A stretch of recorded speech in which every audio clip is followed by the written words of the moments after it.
Hi, fifth graders.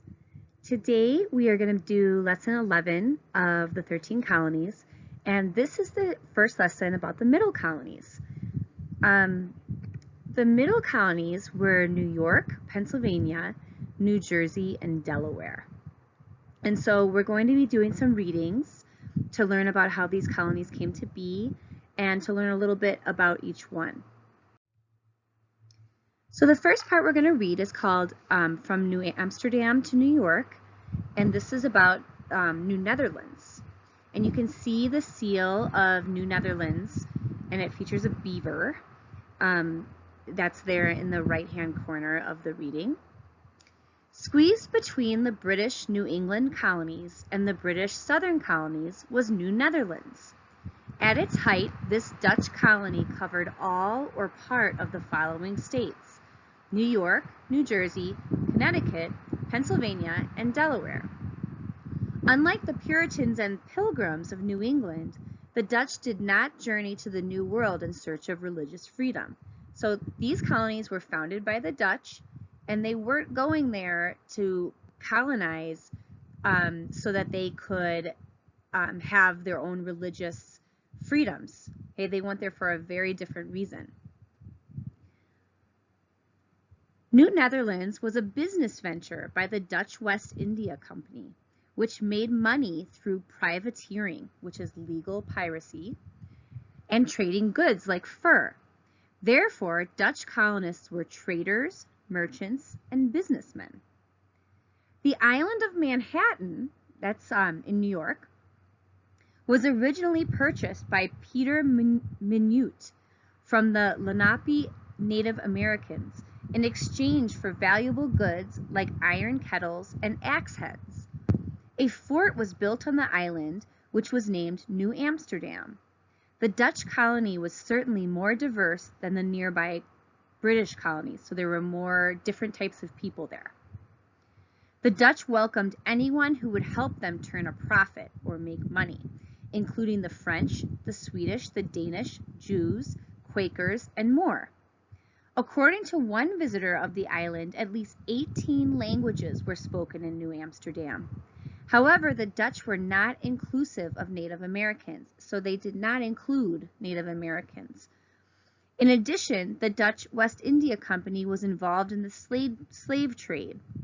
Sadly, they bought and sold Africans and forced them to work as slaves in the colony. So even though they had a lot of diversity on the island, they still participated in the racism that was going on in the 13 colonies since the beginning of when they were established. So they did not include Native American people, and they enslaved Black people. An early leader in New Amsterdam was Adrian van der Donk. He was a lawyer whose ideas shaped the colony's early government.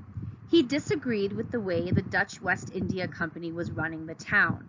He wanted a local government that would encourage free trade. After relentlessly petitioning the Dutch government, his efforts were rewarded. So he protested and petitioned the Dutch government so that he could have free trade, and so the West India Company wasn't dominating.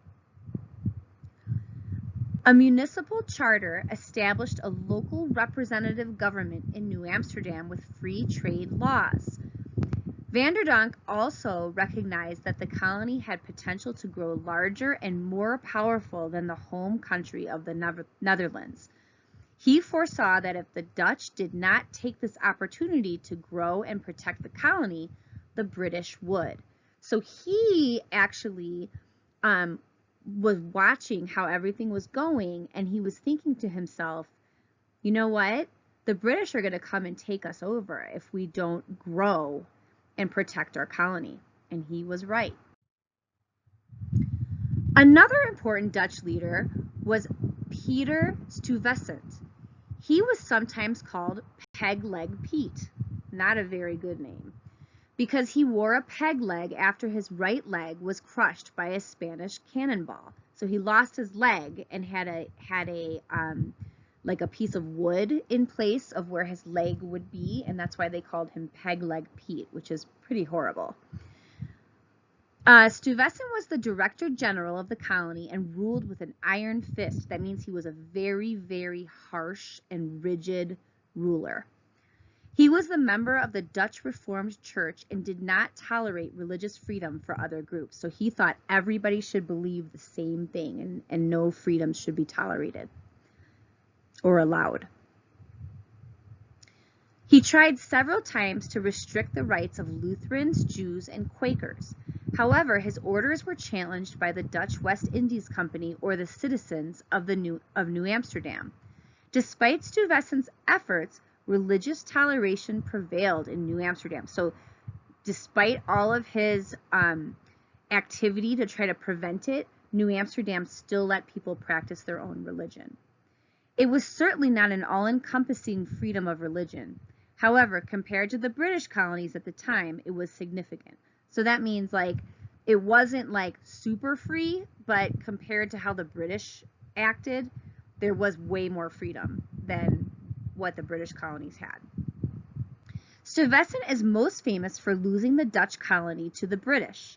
In 1664, 4 British ships sailed into New Amsterdam harbor and demanded that the colony surrender. The Dutch colonists simply did not have the military power to defend the colony. There were like 300 troops that came in on those ships, and the Dutch were just like, whoa, we can't like defend against 300 troops. We don't have that kind of power.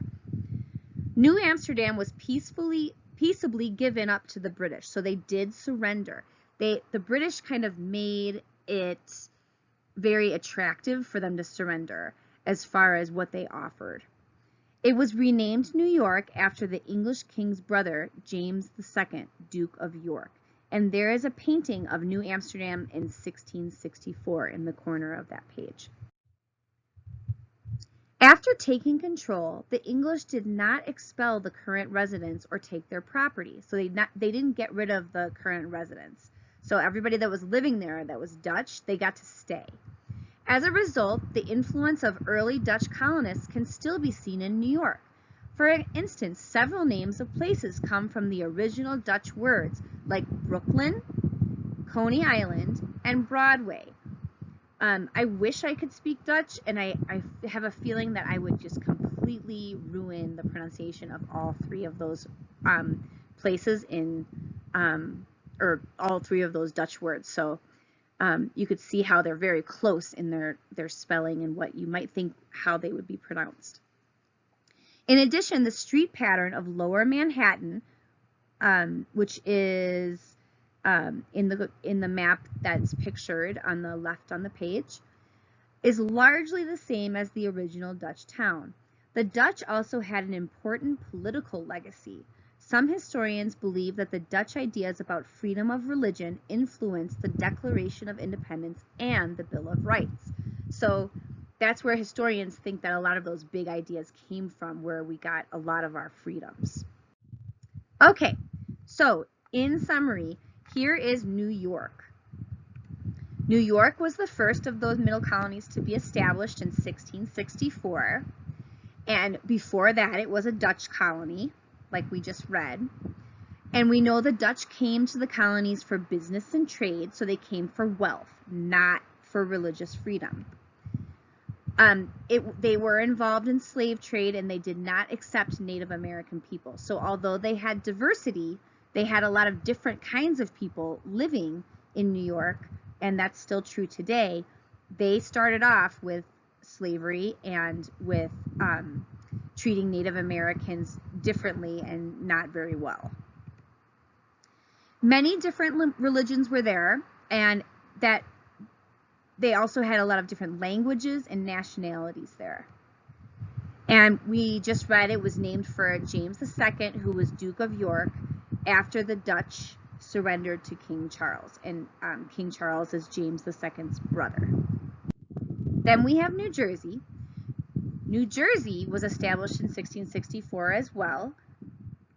And before that, it was a Dutch colony. We know New Jersey is right next to New York. So it's just kind of like spread from New York into New Jersey. It was named after a British island named Jersey. So that's where that came from. The British named New Jersey. And it was ruled by New York's governor until 1738. So it was kind of almost part of New York because it was all ruled by the same governor. And in New Jersey, there were many farmers. So the climate and the soils and everything made for easy farming of wheat and maize, which is like corn, beans, and grains. So lots of farming in New Jersey. Then we have Pennsylvania. Pennsylvania was established later in 1682. This is a picture of William Penn. He was the founder.